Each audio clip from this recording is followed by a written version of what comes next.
ಎಲ್ರಿಗೂ ನಮಸ್ಕಾರ. ಭಾಗ್ಯ ಅಡುಗೆ ಚಾನಲ್ಗೆ ಸ್ವಾಗತ. ಇಂದಿನ ವಿಡಿಯೋದಲ್ಲೇ ದಮ್ ಪಲಾವ್ ತುಂಬಾ ಸಿಂಪಲಾಗಿ, ಈಗ ಅವರೆಕಾಳು ಸೀಸನ್ ಇರೋದ್ರಿಂದ ಅವರೆಕಾಳನ್ನು ಉಪಯೋಗಿಸ್ಕೊಂಡು ಈ ಒಂದು ದಮ್ ಪಲಾವ್ನ ಹೇಗೆ ಮಾಡೋದು ಅಂತ ತೋರಿಸ್ಕೊಡ್ತಾ ಇದ್ದೀನಿ. ಈ ಚಳಿಗೆ ತಿನ್ನೋದಕ್ಕೆ ತುಂಬಾ ಚೆನ್ನಾಗಿರುತ್ತೆ, ತುಂಬ ಉದುರುದ್ರಾಗಿ ಕೂಡ ಬರುತ್ತೆ.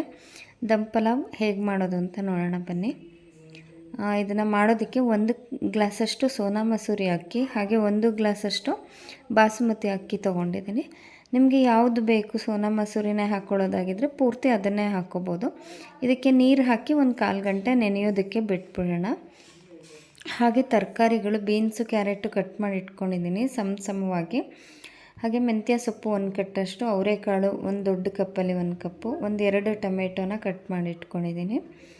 ಇನ್ನು ರುಬ್ಬೋದಕ್ಕೆ ಹಸಿಮೆಣಸಿನ್ಕಾಯಿ, ಕೊತ್ತಂಬರಿ, ಪುದೀನ, ಚಕ್ಕೆ, ಲವಂಗ, ಮೆಣಸು, ಶುಂಠಿ, ಬೆಳ್ಳುಳ್ಳಿ, ಈರುಳ್ಳಿ, ತೆಂಗಿನಕಾಯಿ ತುರಿ, ಸ್ವಲ್ಪ ಅರಿಶಿನ ತೊಗೊಂಡಿದ್ದೀನಿ. ಹಸಿಮೆಣಸಿನ್ಕಾಯಿ ನಿಮ್ಮ ಖಾರಕ್ಕೆ ಅನುಗುಣವಾಗಿ ನೀವಿಲ್ಲಿ ಹಾಕ್ಕೋಬೋದು. ಒಗ್ಗರಣೆಗೆ ಈರುಳ್ಳಿ, ಪಲಾವ್ ಎಲೆ ಮತ್ತು ಎಣ್ಣೆ ತೊಗೊಂಡಿದ್ದೀನಿ. ಈಗ ಮೊದಲಿಗೆ ಒಂದು ಪಾತ್ರೆಗೆ ನೀರನ್ನು ಹಾಕಿ ಕಾಯೋದಕ್ಕೆ ಇಟ್ಕೊಳ್ಳೋಣ. ನಾನಿಲ್ಲಿ 2 ಗ್ಲಾಸ್ ಅಕ್ಕಿ ತೊಗೊಂಡಿರೋದ್ರಿಂದ 4 ಗ್ಲಾಸ್ ನೀರನ್ನು ಹಾಕಿ ಸ್ವಲ್ಪ ಉಪ್ಪು ಹಾಕ್ಬಿಟ್ಟು ಈ ನೀರನ್ನು ಬಿಸಿ ಆಗೋದಕ್ಕೆ ಇಟ್ಬಿಡ್ತೀನಿ. ಈ ರೀತಿ ಮಾಡ್ಕೊಳ್ಳೋದ್ರಿಂದ ಬೇಗ ಆಗುತ್ತೆ, ನಮಗೆ ಸಮಯ ಉಳಿತಾಯ ಆಗುತ್ತೆ. ಈಗ ಮಸಾಲೆ ರುಬ್ಬೋದಕ್ಕೆ ಒಂದು ಮಿಕ್ಸಿ ಜಾರ್ಗೆ ಪುದೀನ ಸ್ವಲ್ಪ, ಕೊತ್ತಂಬರಿ ಸ್ವಲ್ಪ, ಹಸಿಮೆಣಸಿನ್ಕಾಯಿ, ಬೆಳ್ಳುಳ್ಳಿ, ಈರುಳ್ಳಿ, ಚಕ್ಕೆ, ಲವಂಗ, ಮೆಣಸು ಇದೆಲ್ಲವನ್ನು ಸೇರಿಸ್ಕೋಬೇಕು. ಹಾಗೆ ಸ್ವಲ್ಪ ಕಾಯಿ ತುರಿ, ಒಂದು 3 ಚಮಚದಷ್ಟು ಕಾಯಿ ತುರಿ ಹಾಕ್ಕೊಂಡ್ರೆ ಸಾಕು. ಕಾಯಿ ಜಾಸ್ತಿ ಹಾಕಿದ್ರೆ ಸ್ವಲ್ಪ ಟೇಸ್ಟ್ ಹಾಳಾಗುತ್ತೆ, ಹಾಗಾಗಿ ಸ್ವಲ್ಪ ಕಡಿಮೆನೇ ಹಾಕ್ಕೋಬೇಕು. 1-3 ಚಮಚ ಕಾಯಿ ಹಾಕ್ಕೊಂಡು ನೀರು ಹಾಕಿ ಇದನ್ನು ರುಬ್ಕೋಬೇಕು. ನೋಡಿ, ರುಬ್ಬಿರೋದಾಗಿದೆ. ಸ್ವಲ್ಪ ನಾನು ಯಾವಾಗಲೂ ಹೇಳೋ ಹಾಗೆ ರವೆ ಅಷ್ಟು ದಪ್ಪದಲ್ಲಿ ರುಬ್ಕೊಂಡ್ರೆ ಆಯಿತು. ಈಗ ನೀರು ಕೂಡ ಒಂದು ಕಡೆ ಕುದೀತಾ ಇದೆ, ಅದಕ್ಕೆ ನಾವು ಅವರೆಕಾಳನ್ನು ಹಾಕಿ ಬಿಟ್ಬಿಡೋಣ. ಉಪ್ಪು ಕೂಡ ಹಾಕಿದ್ದೀವಿ. ಅವರೆಕಾಳು ಚೆನ್ನಾಗಿ ಉಪ್ಪು ಹಿಡಿಯುತ್ತೆ, ಬೇಗ ಬೇಯುತ್ತೆ ಕೂಡ. ಇಲ್ಲಾಂದರೆ ಬೇರೆ ತರಕಾರಿಗಳು ಬೇಗ ಬೆಂದೋಗುತ್ತೆ, ಅವರೆಕಾಳು ಬೆಂದಿರಲ್ಲ. ಹಾಗಾಗಿ ಅದನ್ನು ಸಪ್ರೇಟ್ ಬೇಯೋದಕ್ಕೆ ಇಟ್ಬಿಡೋಣ. ಒಂದು ಅಗಲವಾಗಿರೋ ಪಾತ್ರೆಗೆ ಸ್ವಲ್ಪ ಎಣ್ಣೆ ಹಾಗೂ ಸ್ವಲ್ಪ ತುಪ್ಪನ ಹಾಕ್ತಾಯಿದ್ದೀನಿ. 1 ಚಮಚ ಎಣ್ಣೆ, 1 ಚಮಚ ತುಪ್ಪ ಹಾಕ್ಕೊಂಡ್ರೆ ಒಳ್ಳೆ ಪರಿಮಳ ಬರುತ್ತೆ, ಒಳ್ಳೆ ರುಚಿ ಬರುತ್ತೆ. ತುಪ್ಪ ಇಲ್ಲಾಂದರೆ ಕೇವಲ ಎಣ್ಣೆ ಹಾಕಿ ಕೂಡ ಮಾಡ್ಕೋಬೋದು. ಈರುಳ್ಳಿ ಮತ್ತು ಪಲಾವ್ ಎಲೆನ ಹಾಕಿ ಸ್ವಲ್ಪ ಫ್ರೈ ಮಾಡ್ಕೊಳ್ಳೋಣ. ಇದು ಫ್ರೈ ಆದಮೇಲೆ ಇದಕ್ಕೆ ಮೆಂತ್ಯ ಸೊಪ್ಪನ್ನು ಹಾಕ್ತಾಯಿದ್ದೀನಿ.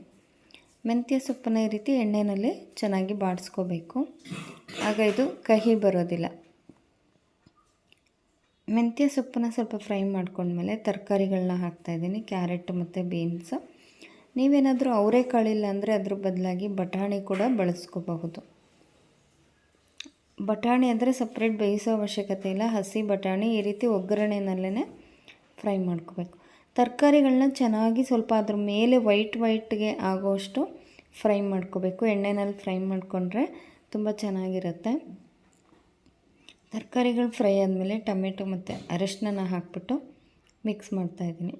ಟೊಮೆಟೊ ಸ್ವಲ್ಪ ಸ್ಮ್ಯಾಶ್ ಆಗೋ ತನಕ ಇದೇ ರೀತಿ ಬಾಡಿಸ್ಕೊಳ್ಳೋಣ. ಈಗ ಇದಕ್ಕೆ ರುಬ್ಬಿರೋಂಥ ಮಸಾಲೆಯನ್ನು ಸೇರಿಸ್ತಾಯಿದ್ದೀನಿ.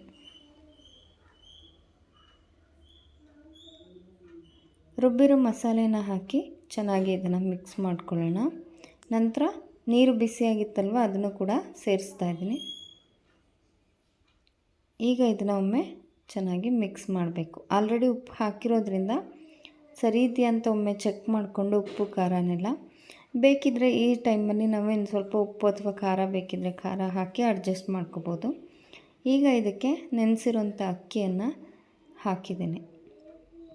ಇದನ್ನು ಒಮ್ಮೆ ಮಿಕ್ಸ್ ಮಾಡಿ ಚೆನ್ನಾಗಿ ಕುದಿಯೋದಕ್ಕೆ ಬಿಟ್ಬಿಡೋಣ. ಈ ರೀತಿ ಅವಾಗವಾಗ ತಿರುಗಿಸ್ತಾ ಇದನ್ನು ಬೇಯಿಸ್ಕೋಬೇಕು. ನೋಡಿ, ಆಲ್ಮೋಸ್ಟ್ ನೀರೆಲ್ಲ ಇವಾಗ ಇಂಗೋಗಿದೆ, ನೀರೆಲ್ಲ ಕಡಿಮೆ ಆಗಿದೆ. 1/4 ಭಾಗ ಅನ್ನ ಕೂಡ ಬೆಂದಿದೆ. ಇನ್ನೊಂದು 1/4 ಭಾಗ ಅಷ್ಟೇ ನಾವು ಇದನ್ನು ಬೇಯಿಸ್ಕೋಬೇಕಿರೋದು. ಈಗೇನು ಮಾಡಬೇಕಂದ್ರೆ ಈ ಥರ ಇನ್ನೂ ಸ್ವಲ್ಪ ನೀರು ಇದೆ ಅನ್ನೋವಾಗಲೇ ಇದನ್ನು ತೆಗೆದು ಒಂದು ಸೈಡ್ಗೆ ಇಟ್ಬಿಡೋಣ. ನಂತರ ಒಂದು ರೊಟ್ಟಿ ಮಾಡುವಂಥ ಹರಳೆಯನ್ನು ಬಿಸಿಗೆ ಇಡ್ತಾಯಿದ್ದೀನಿ. ಈ ಹರಳೆ ಇಟ್ಟ ಮೇಲೆ ಇದ್ರ ಮೇಲೆ ಈ ಪಾತ್ರೆಯನ್ನು ಇಡಬೇಕು. ಈಗ ನಾವಿಲ್ಲಿ ದಮ್ ಕಟ್ಟುವಂಥದ್ದನ್ನು ಮಾಡ್ತಾಯಿದ್ದೀವಿ. ಈ ಪಾತ್ರೆ ಮೇಲೆ ಒಂದು ತಟ್ಟೆನ ಮುಚ್ಚಿಬಿಟ್ಟು ಏನಾದರೂ ಒಂದು ವೆಯ್ಟನ್ನ ಇಟ್ಟರೆ ಆಯಿತು.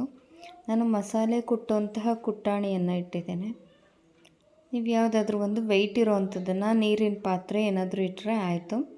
ಈಗ ಮೀಡಿಯಮ್ ಫ್ಲೇಮ್ನ ಇಟ್ಟು 15 ನಿಮಿಷ ಬಿಟ್ಬಿಟ್ರೆ ಇದು ಕರೆಕ್ಟಾಗಿ ದಮ್ ಆಗಿರುತ್ತೆ. ನೋಡಿ, ನೀರೆಲ್ಲ ಡ್ರೈ ಆಗಿದೆ, ಚೆನ್ನಾಗಿ ಬೆಂದಿರುತ್ತೆ ಕೂಡ. ನೋಡ್ತಾ ಇರ್ಬೋದು ಎಷ್ಟು ಉದ್ರುದ್ರಾಗಿ ಬಂದಿದೆ ಅಂತ. ಇದು ಸ್ವಲ್ಪ ತಣ್ಣಗಾದ್ಮೇಲೆ ಇದನ್ನು ತೆಕ್ಕೋಬೋದು.